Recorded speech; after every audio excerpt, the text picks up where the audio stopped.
الوضع في الخليج يتغير. الظروف التي سينشأ عليها أولادنا ستختلف كثيرا عما هي عليه اليوم.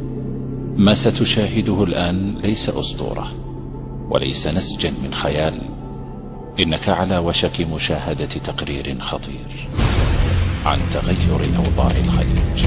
لدينا طموح نسعى ليل نهار للسيطرة على كل الإسلام، رأس الإسلام في الشام وغير الشام. والله نسعى إلى السيطرة على الحجاز وعلى نجد وعلى الكويت وعلى البحرين. نحن لدينا عقيدة واضحة، هي رئاسة الأمة الإسلامية بأكملها، رئاسة الأمة بقيادة المرجعية في النجف وقم.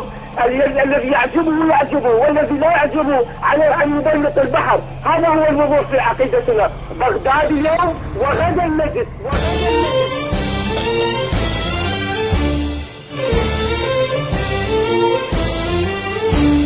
الأشرار تقصدون قدرها تنشرون.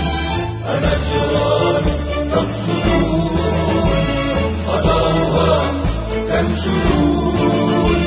محال محال محال محال فلن تستطيعوا.